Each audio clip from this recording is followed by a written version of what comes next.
과거 한국 수출의 8% 이상을 책임졌던 석유화학, 이제는 구조조정 바람에 휘청거리고 있죠. 네, 그렇습니다. 철강업계까지 구조조정 칼날이 예고되고 있는 상황입니다. 중국 때문이라고 봐야 되나요? 오늘 저희가 그 부분도 좀 체크를 해보도록 하겠습니다. 석유화학과 철강 두 산업, 한국 경제 기둥이자 대표 수출 효자였는데 지금은 어떻게 달라졌는지 서강대 법학전문대학원 홍대식 교수님 모시고 자세한 이야기 나눠보겠습니다. 안녕하세요. 안녕하십니까. 네, 우선 우리 시청자분들은 법전원 교수님을 왜 모셨을까 궁금해하실 텐데 경쟁법, 경쟁 정책에 있어서는 교수님 연구를 거치지 않고는 이야기가 안 되더라고요. 요새 너무 찾는 곳 많아서 바쁘실 것 같은데. 괜찮습니다. 그래서 감사합니다. 와주셔서 저희가 더 감사합니다. 근데 일단 이 석유화학 업계 왜 이렇게 적자의 늪에 빠져 있는지 저희가 여기부터 좀 짚어봐야 될 것 같아요. 사실 저는 아까 초두에 말씀드린 것처럼 법학전문대학 교수라서 이 산업이라든지 경영 전략 전문가는 아니라서 그 부분도 저도 좀 이제 아무래도 연구를 해서 찾아보다가 알게 된 것들인데요. 네. 또 업계 분들도 많이 만나서 얘기를 들어봤는데 확실히 그 중국의 영향이 큰 것 같습니다. 중국이 이제 여러 가지 범용 제품을 만드는 여러 산업을 진출하면서 석유화학도 투자를 많이 했고요. 그다음에 그 범용 제품을 생산실을 많이 확보하고 있는데 아다시피 중국은 여러 가지로 생산비가 그렇게 적기 때문에 이 쉽게 얘기해서 되게 저가로 제품을 내놓고 있는 거예요. 그러니까 우리가 가격 경쟁력이 없는 거죠. 국제 시장에서는 아무래도 범용 제품 사실은 제품의 차이가 크지 않거든요. 그 품질보다는 가격으로 승부해야 되는데 그게 어려운 거고요. 또 석유화학 제품이 우리 생활에 꼭 필요한 물품이긴 하지만 또 여러 가지 환경 오염 유발 때문에 그 환경 규제가 강화되고 있습니다.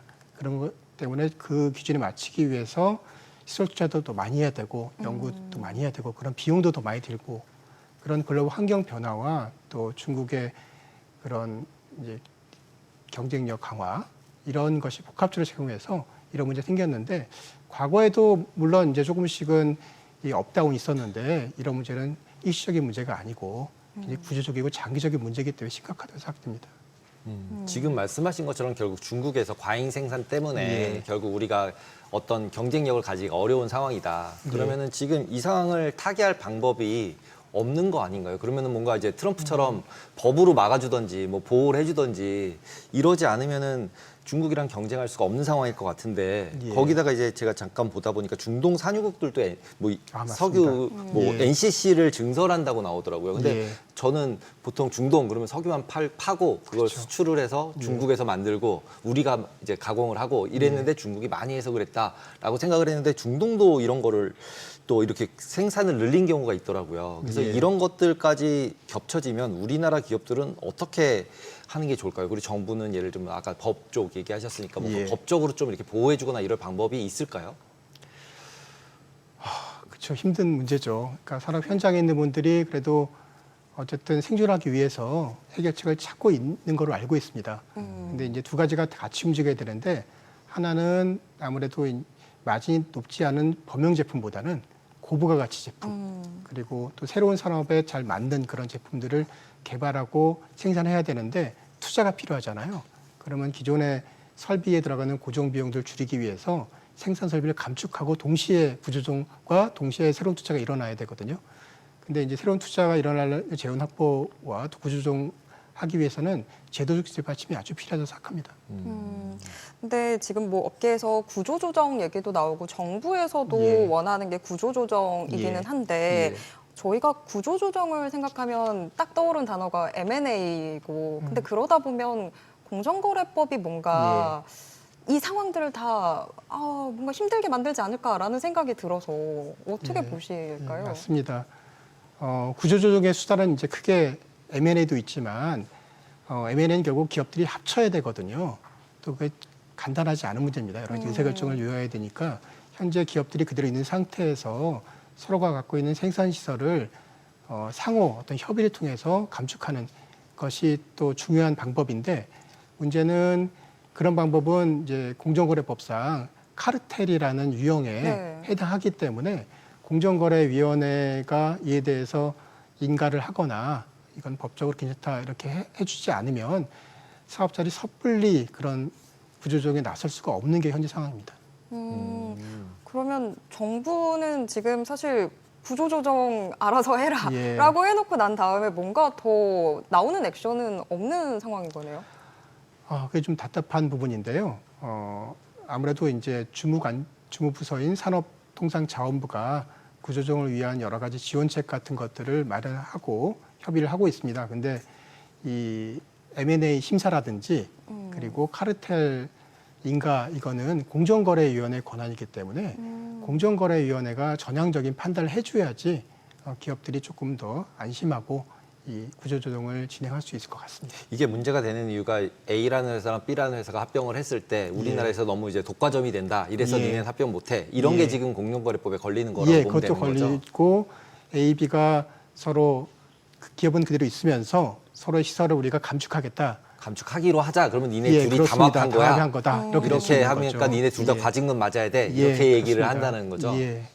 근데 이제 그 경쟁이 우리끼리 경쟁하는 게 아니라 중국에 있는 기업들과 경쟁을 하기 때문에 예. 다 망하게 할 건지 예. 그냥 독과점이고 카르텔이고 니네들이 다 잘해서 잘해봐 이렇게 법을 다 풀어줄 건지 예. 이걸 결정해야 되는 건 거죠. 예.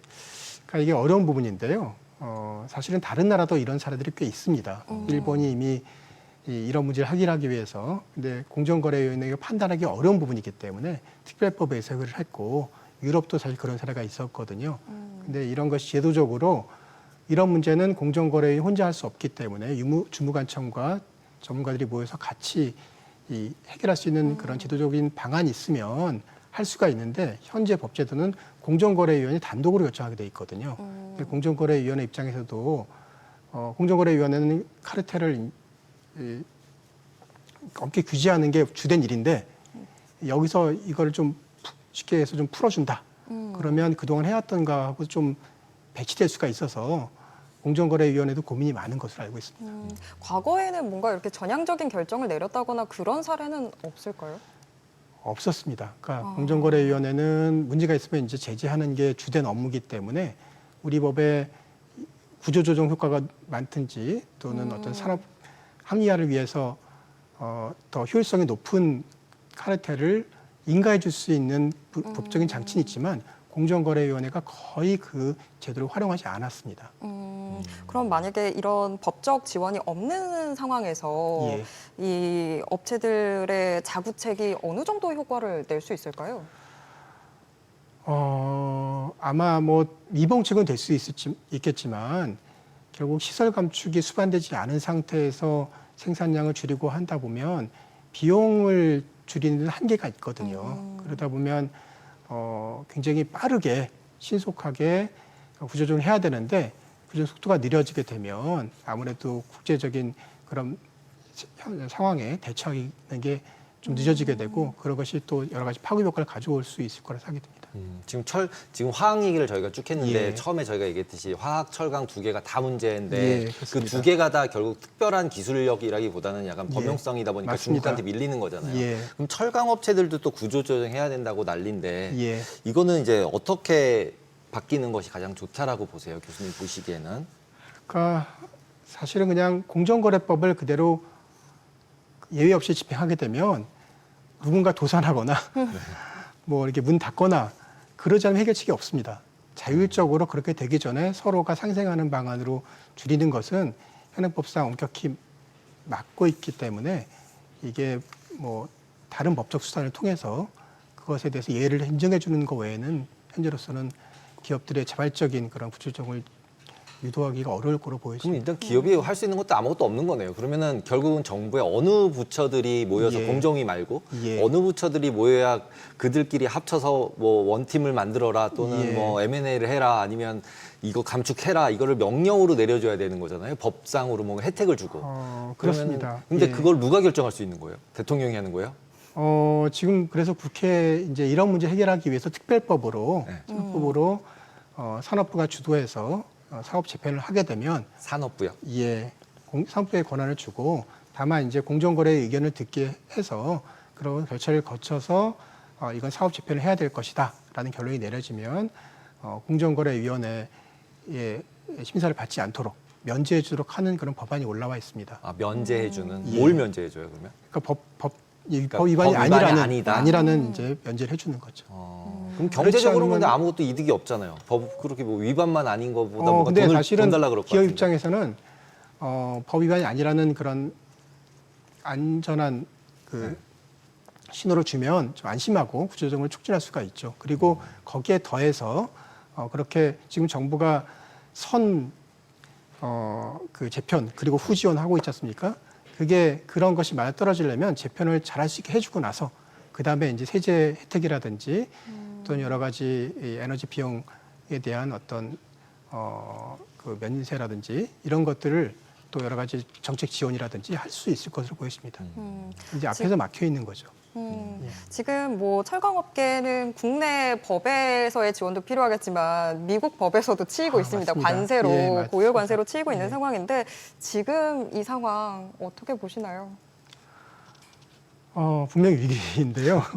물론 저는 이제 제도나 정책 전문가라서 그렇게 생각합니다. 뭐 작년에 노벨경제학상 받은 야스모글루도 그런 얘기를 많이 했는데 결국 제도가 잘 뒷받침된 나라들이 거기서 기업들이 그 제도적인 기반 위에서 혁신도 하고 또 새로운 도전도 하고 할 수 있는 것처럼 우리나라가 기업들이 의지가 있으면 아무 소용이 없고요. 기업들이 의지가 있고 또 분명히 또 여기서 재편해서 새로운 경제를 갖겠다는 그런 게 분명히 보이면 정부가 최대한의 정책 지원을 해줘야 되지 않는가, 제도 지원을 해줘야 되지 않는가 그런 위기 상황 아닌가 그렇게 생각합니다.